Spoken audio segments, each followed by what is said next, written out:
Okay, so mga Mars, ayan.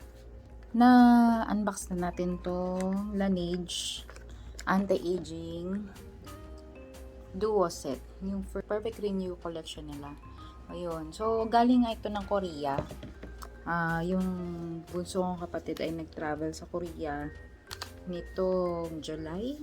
So, habang nandun siya, mini-message ko siya na ibili niya ako ng mga Korean skincare products kasi mas mura doon compare sa Pinas at kumpara dito sa Saudi. So, ito yung nabili niya para sa akin. O, diba? Bongga. Tsaka, meron siyang refiner. I believe this is toner. Ay, so, buksan natin isa-isa. So, may kasamang pamphlet. Yan. So, babasahin natin to kung paano to gamitin. Medyo mahaba.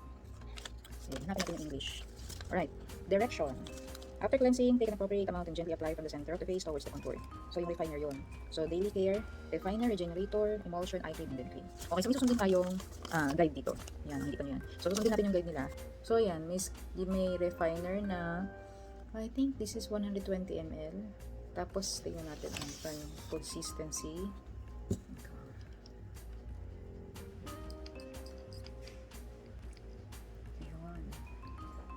Itsura niya. Diba? Uy, fairness. In fairness, ang smooth. Try natin.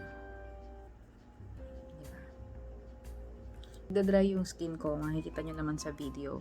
Kasi dito sa Saudi, ang tubig ay, maalat.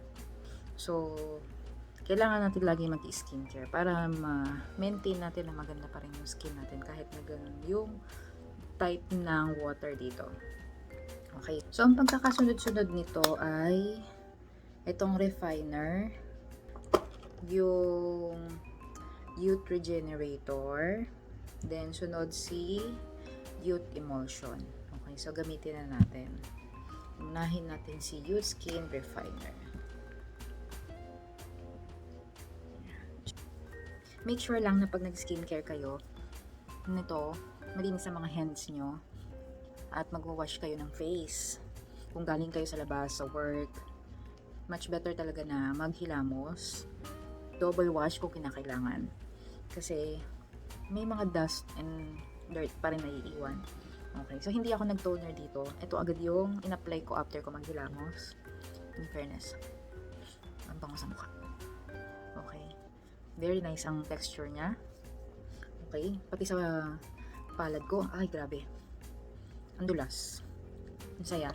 Okay, next si regenerator. Ang sabi dun sa instructions, pat gently with your fingertips. Okay, so pat lang natin.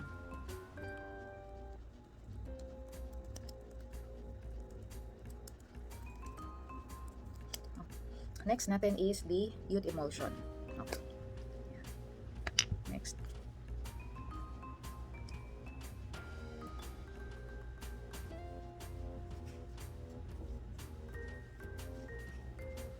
Ang bango, ang fairness. Okay. Very nice. Ang bango sa mukha. At feeling ko hindi ko na kailangan lagay pa ng moisturizer kasi ang lambot na niya. In fairness. Okay, so yan, nakikita nyo naman texture, diba? Oh, see? Yung unang nakita nyo, nagbabalat yung mukha ko. Ayan. So, na-refresh siya.